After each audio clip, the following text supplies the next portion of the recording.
for Candyman, bitch. You sound like... Never mind who you thought I was. I'm Rick James, bitch.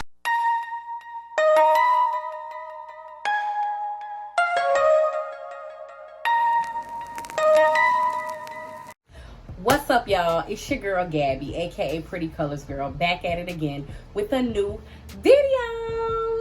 I want to welcome you guys back to Movie Mafia Monday, the series on my channel where I review or just commentate on all things movies.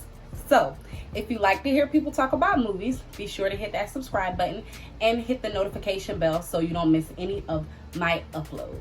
To Hip Hop Horror Month here on my channel, we're going to be looking at movies that are very prevalent in the Black community. So, if you like horror movies, come on this ride with me. So last week we took a fun little trip to Nickelodeon's past and we reviewed Good Burger. Now that was really cute and really fun. I enjoyed it so much being able to rewatch that movie that I grew up with as a kid. And this week we're going on a darker journey into my childhood and we're going to take a look at 1992's Candyman. I know you guys know that there's a new Candyman movie that just came out this year, 2021. For all of you youngsters, this is the original Candyman that one came from. Candyman is a 1992 gothic supernatural horror film written and directed by Bernard Rose and starring Virginia Madsen, Tony Todd, Xander Berkeley, Casey Lemons, and Vanessa E. Williams.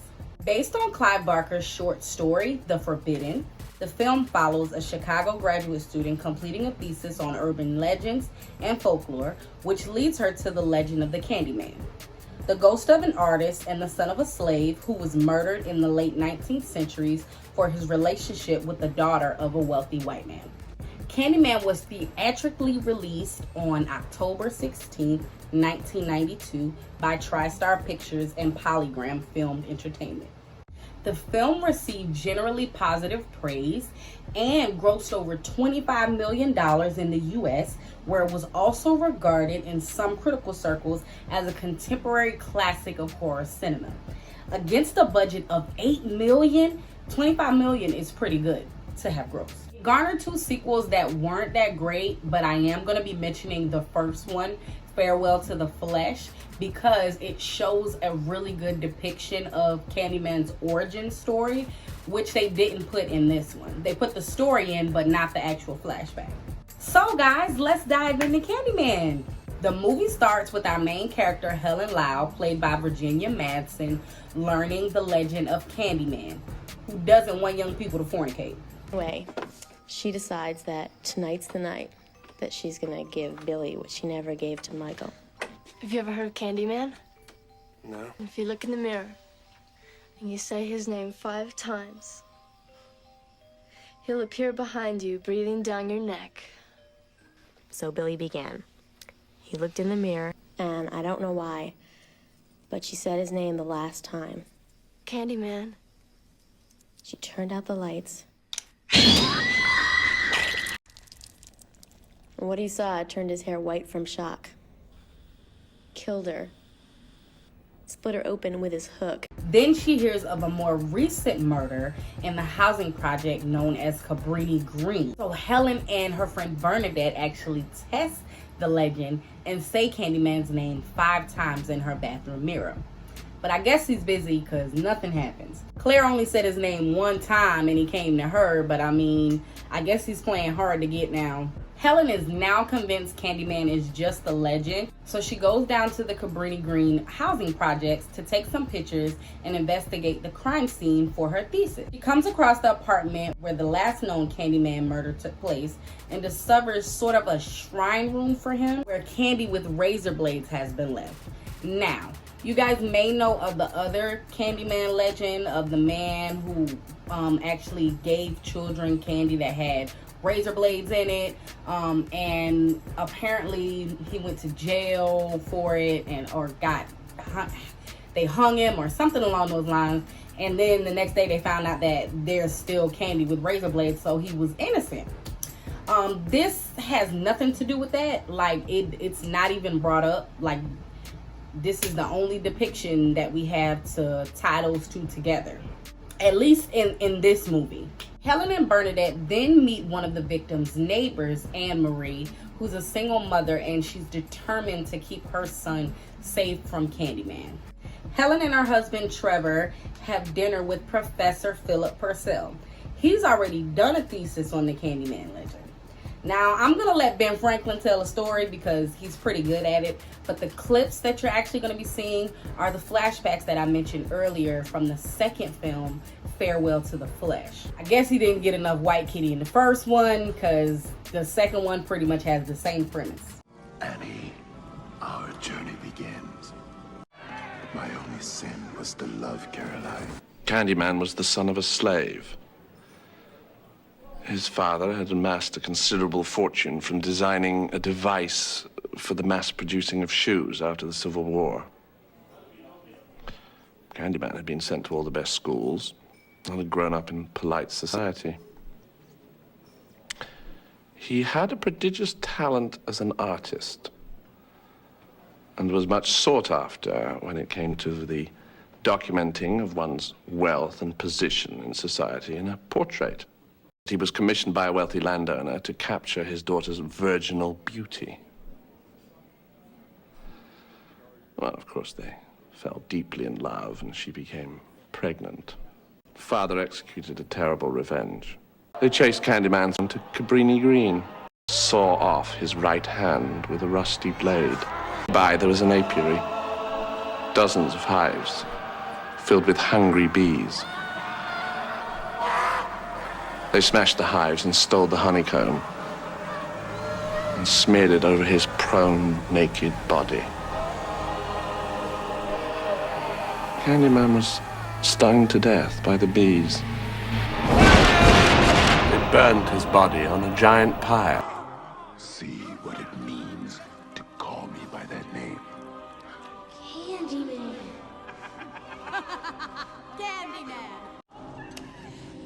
They killed me, Annie. But they could not destroy my soul.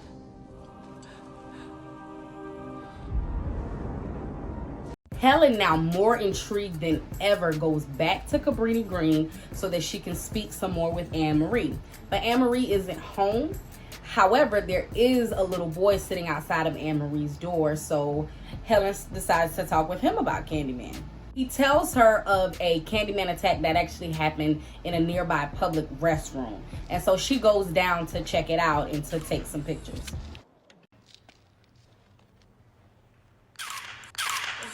And down there, she actually comes across Candyman's biggest I don't fan. interfere with your business.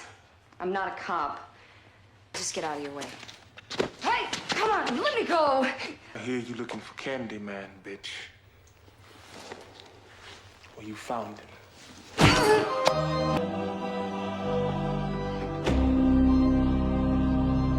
We're here looking for Candyman, bitch. Y'all don't hate me, but it's funny as hell the way this dude says this line. Like, Number 4, step forward and set a line. We hear you looking for Candyman, bitch. it sounds like Never mind who you thought I was. I'm Rick James, bitch. he identifies her attacker, who's actually a gang leader, and he goes by the name Candyman. The police have been trying to capture him, but nobody would ever identify him. So they assume now that he's the one that's been doing all of the Candyman murders, and that makes the legend implausible, which Helen actually proceeds to tell her little friend that led her to the man. The biggest conundrum that I have with this movie is why the overlords didn't just kill Helen. Like, who was going to identify them? Nobody has been identifying them for any of the other murders that they probably did commit. So, I mean, why not kill Helen? Now, granted, I get it. The police would have searched high and low for Helen, you know, more so than they did for the previous murders. But nobody was going to identify them. Who's going to point the finger? The little boy? Kill him too. Got a little dark, but it's spooky season. Get a little wild up. But honest question. So Bernadette develops their films from all the pictures that were taken down at Cabrini. They are finally ready to finish their thesis. Helen even has battle wounds for it. You know, they can finally close the door on the Candyman legend. And here comes Tony Todd.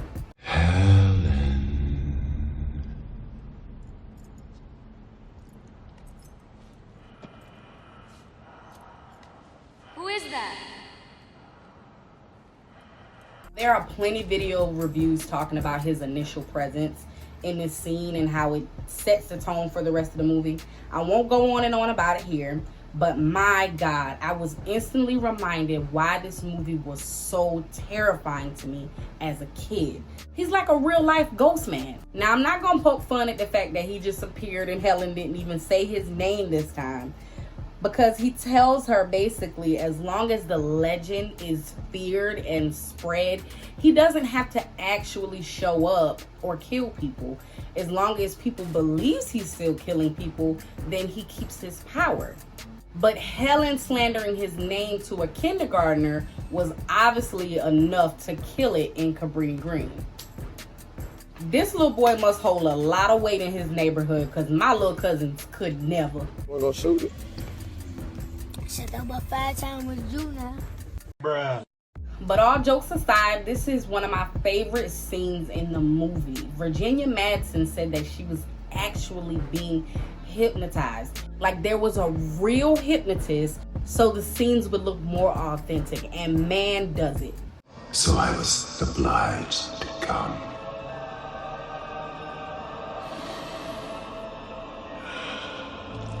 Be my victim. I am the writing on the wall, the whisper in the classroom. Without these things, I am nothing. So now I must shed innocent blood. Boom, she wakes up in a pool of blood on the floor in Anne-Marie's apartment. Her dog is dead and her baby is missing. Helen is holding a butcher's knife and they start rumbling. So now it's Helen's turn to visit the county jail. But she's bailed out by Trevor because she just killed the dog, I guess. But Candyman ain't through with her yet. He appears in her apartment and slaughters poor Bernadette. Once again, Helen is framed for the murder and this time placed in a mental hospital for over a month. She meets with her psychiatrist after having another encounter with Candyman. She attempts to summon him to prove he's real. You see, Candyman sort of has an obsession with Helen. He wants her to be his victim. But for some reason, he's killing everyone around her except for her. Bye, Doc. You're mine now.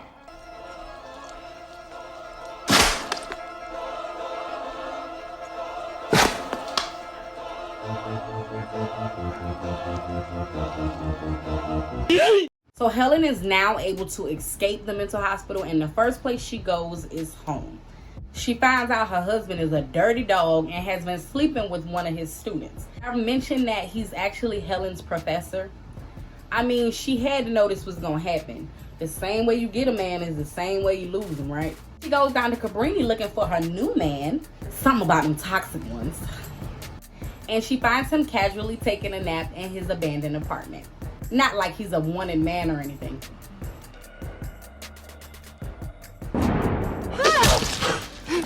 Another one of my favorite scenes of this movie.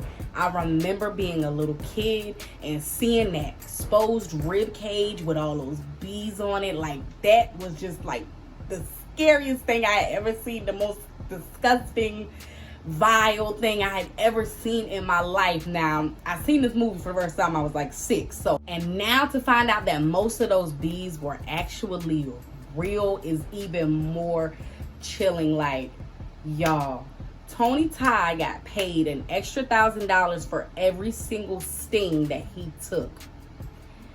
I don't know how many stings he got, but an extra 1,000? Sting me, baby. Now, Virginia Madsen, on the other hand, she actually has a bee allergy, so they had to be more careful with her. Still, just to know that he was covered in actual bees.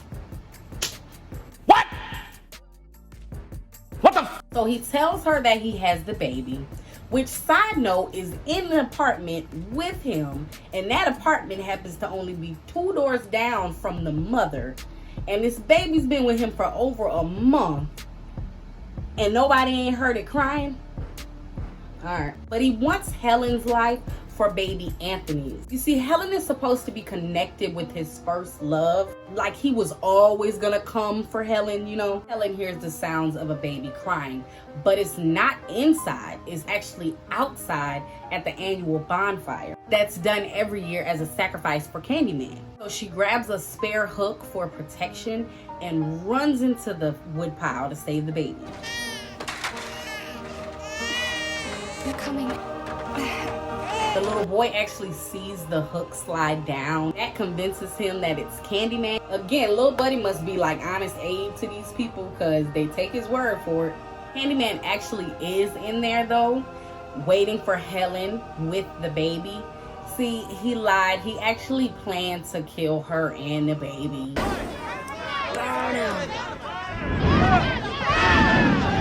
But Helen has had enough of his trifling ass too and decides to leave him. New game, take a shot every time I say trifling from here on out in the review.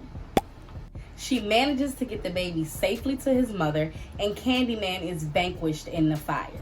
But Helen's love for trifling men is so strong that she just dies at the thought of him actually being gone.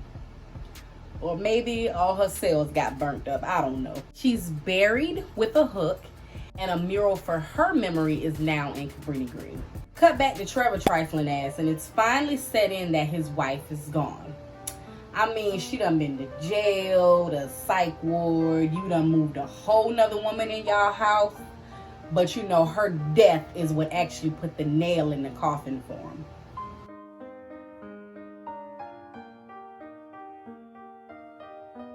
In his grief, he shuts off the light, cries, and says her name 5 times. And boy, was I glad for this ending. Ow. What's the matter, Trevor? Scared of something? One, because I believe she's a kick-ass anti-hero that will now slay all cheating men in this universe. And 2, guess who's going down for it? My God, Trevor? Trevor? Trevor?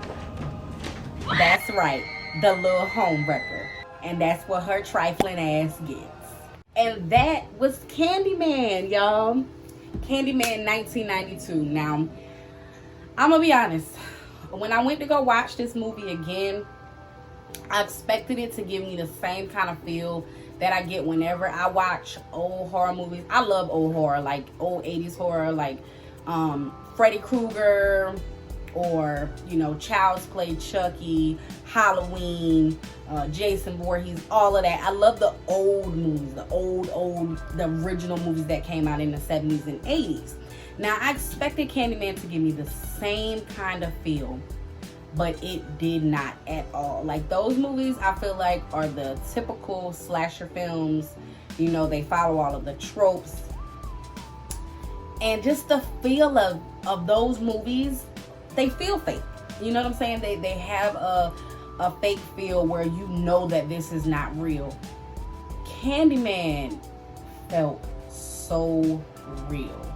And rewatching it now as an adult reminded me why I was so terrified. Like, why I was so scared. Like, I watched a bunch of horror movies as a little kid, but this is one of the ones that really stuck with me.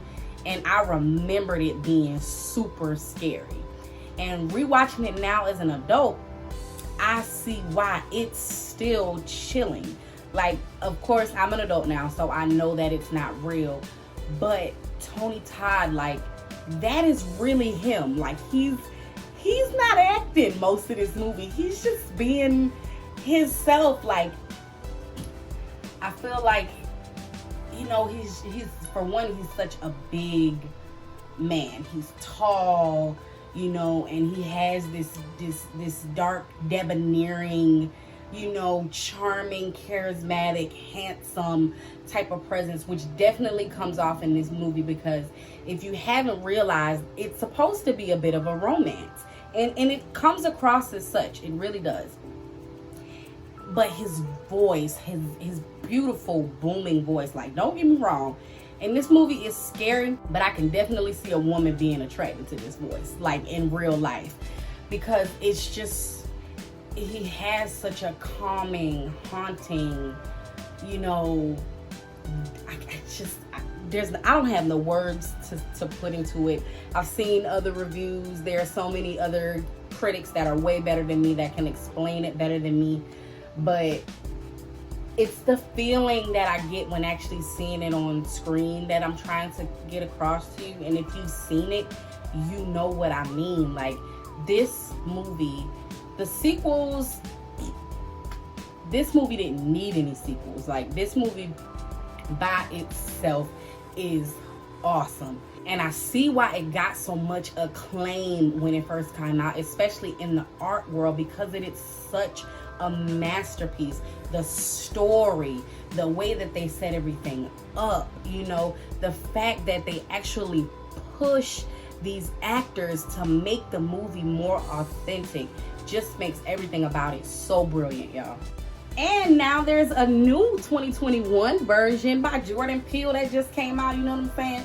I'm not gonna lie, I've tried to get through it multiple times. I can't.